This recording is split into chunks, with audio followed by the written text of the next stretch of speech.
Rise up, brothers and sisters, boys and girls, kings and queens, friends, frenemies, and you agents. It's Brother Marley. This is the Silly Gamby One channel, and I'd like to welcome you. I'm feeling hype because I've never had a series to do on this YouTube thing. And today is part 2 of a series about what you need to do in order to come over to Africa. In the last video, we spoke about the first steps, coming over to Africa for your first time, your first visit, what you need to do there. In fact, I won't even go into it.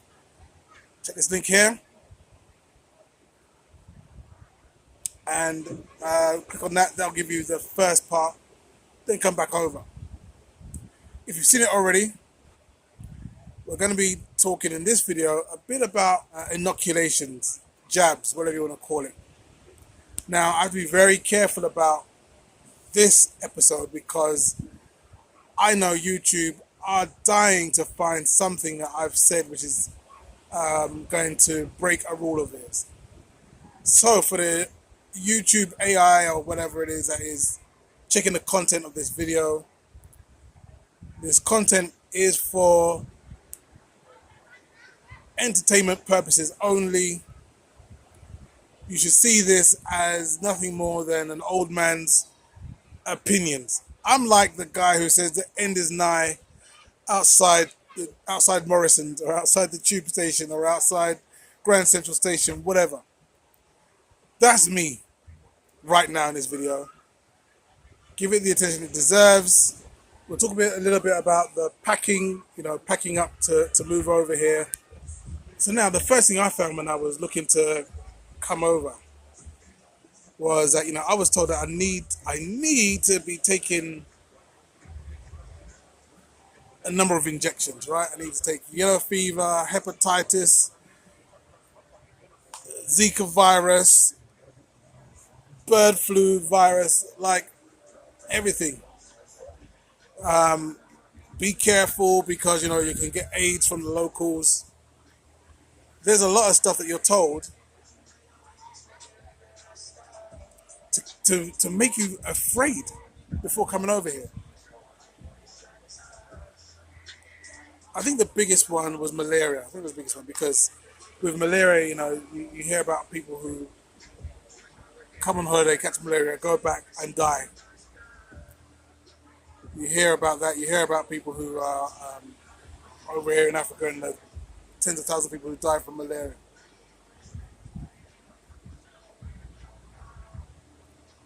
But me, I don't listen, do I? I decided I was going to come over here anyway, and I'm going to enjoy myself. And I'm not going to take medication, the malaria medication that the doctor tells you to take. You see, the idea is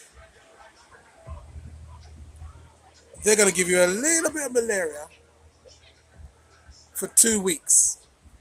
And, it's like ongoing being fed microdosed malaria for 2 weeks. So I'd meet a lot of people who are on their holiday and they're totally sick. They're totally sick. They can hardly move. They're moving like they're, in their late 80s and they're 25. But they're like that because they've got malaria.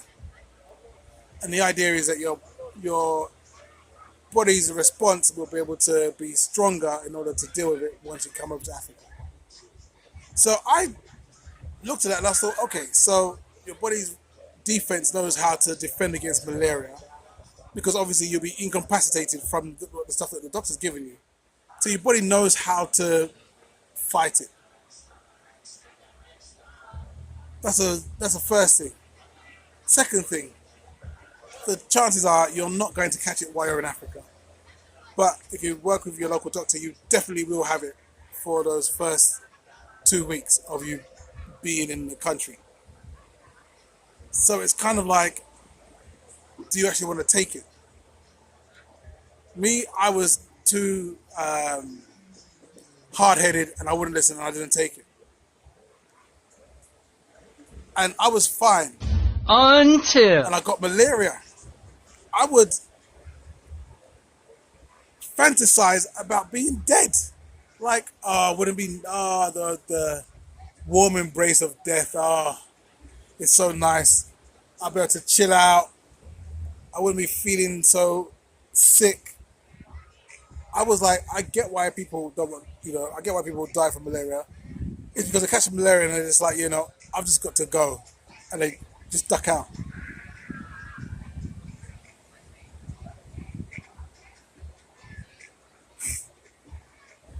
They just got to duck out. They can't stay there. So me now, actually, I contact my friend. He's over in England, and he's very much into like the natural homeopathic remedies. And I was like, bruh,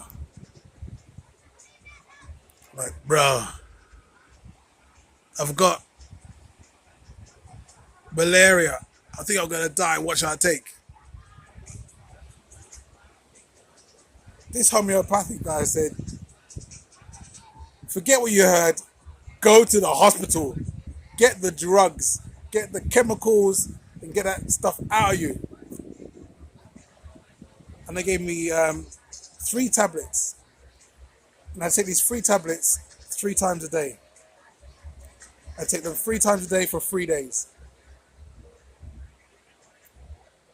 So I was like, this clearly isn't enough. But what was I going to do? I took the thing, and by day 2, I was feeling good. I was like, yeah, that thing's gone. But I continued it. By day 3, I was back to my usual decrepit self.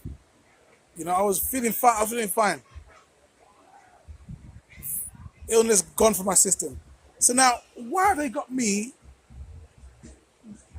2 weeks taking this thing when they have medication that will get rid of this thing in 3 days? Why? It's not to stop me from catching it because they actually give it to you. So what's the point of that? If it's for your body to be able to fight the disease, and in order for you to fight the disease, you need to have it for 2 weeks, bro, it's not worth the pain and the hassle and the depression and the sad nights and the crying and I need to be sick. I need to be sick, and the other one, and evacuate from both ends at the same time. None of that is necessary. Why do I need to go through that for 2 weeks for? I don't know. So me personally, I would go without that, and I would just take the medicine. I'd find out where the local hospital is before I start my holiday, so I know exactly where to go. And I'll get those tablets and do it in 3 days. So now this packaging thing, right? Packing. So I got a container. Now, what I did was I just literally looked through Google, the yellow pages, whatever, and found shipping agents that will ship stuff from the UK over to Gambia. There are loads of shipping agents over in New York, Houston, Virginia, Florida. They've got them all over the place, all over the gaff in America as well. So now my suggestion would be to look online, find a shipping agent. So you tell them you want your stuff shipped over to your country of choice in Africa. And they'll be happy to send you a container. Right, you're gonna need a 40-foot container. I had a 2-bedroom house, and then I had stuff for the restaurant as well. I had a car, and I had one 40-foot container fitted all in there. They do 20-foot containers, but to be honest with you, the 40-foot container is double the size, and it's about 20% more expensive than the 20-foot container. So it makes sense to get a 40-foot container. So you catch your 40-foot container. Now, when I got mine, they delivered it to a yard in Tilbury. There you go, in Tilbury. So in England, there's a docks in Tilbury. and they found a yard in Tilbury that we could use to fill up the container. The container comes already on the flatbed truck, and then they'll give you a ramp to be able to walk up and carry stuff into the container. So it's hard work, trust me. I had everyone from the radio station I was working with had a bunch of brothers who had stuff they wanted to send over to Africa. So I was like, put your stuff in my container. If you could help me carry my stuff into the container as well. So I had about 6 or 7 brothers over there, and together we filled the container. You got to get your Tetris eye on, right? Because you got to go in first. You put in all like your tool stuff, like your wardrobes and that kind of stuff. You put them up against the back wall. You fill those up. You fill up the wardrobe. You fill up the drawers with stuff as well. Anything that could fit something inside it, you put stuff inside it. You fill things up to the roof.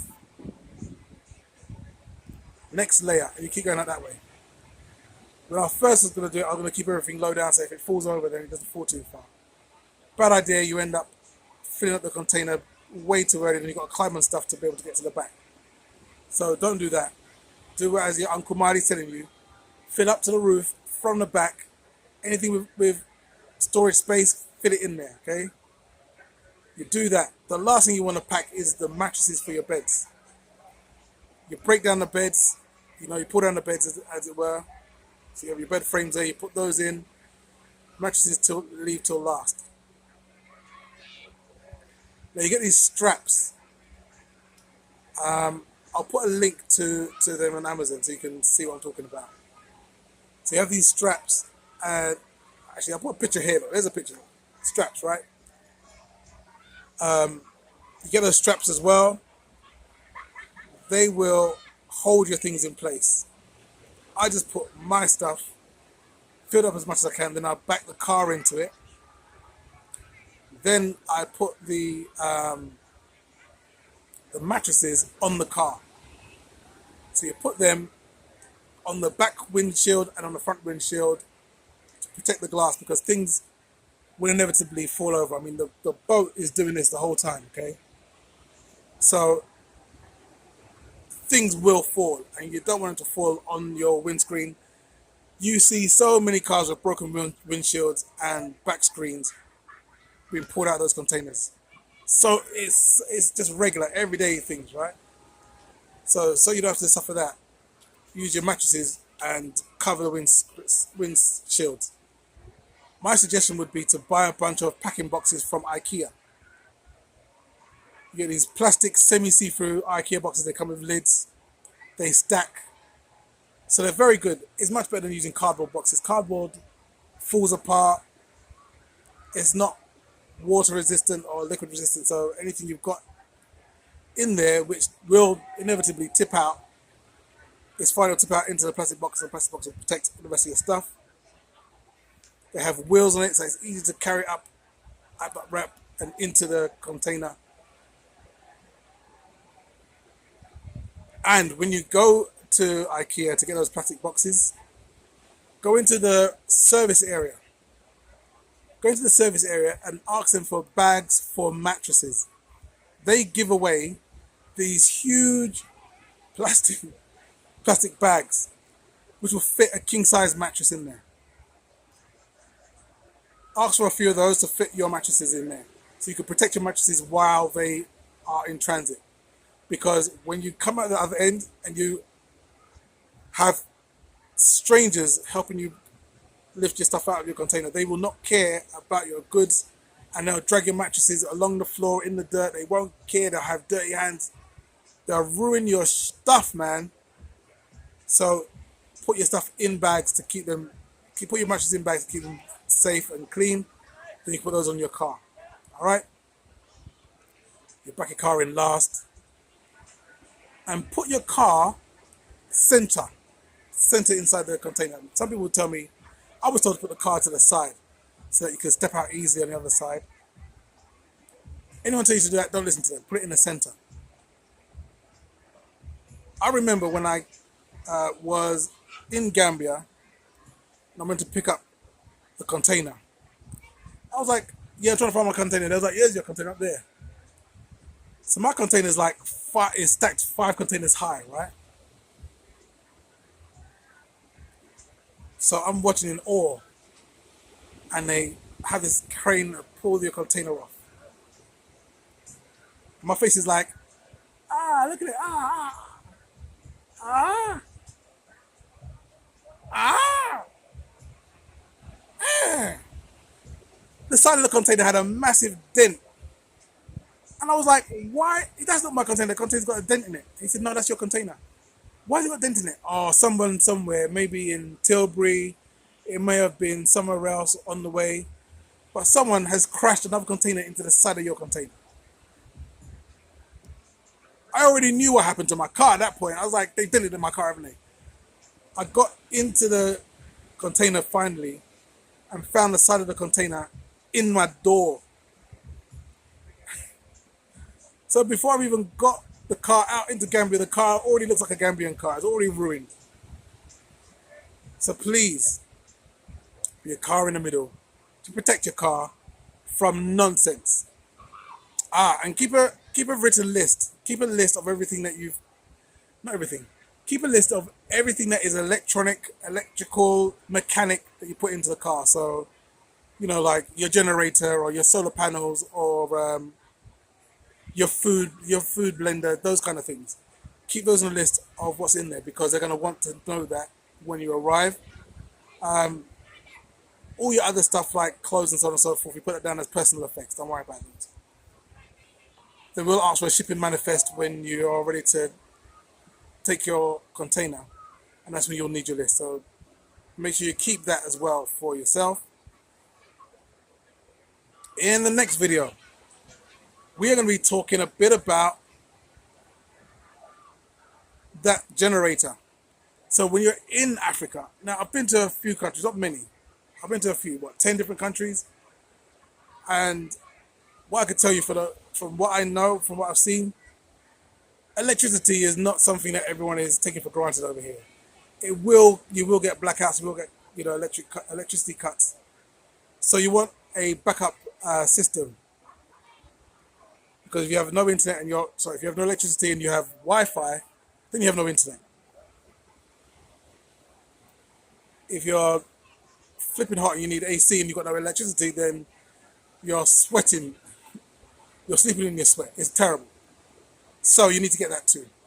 So we're going to be looking at, in the next video, how you choose what you need for yourself, for your electricity needs, and so on and so forth. All right? Okay. That's the end of this episode. Take care of yourself. Until next time, it's your brother Marley. Peace.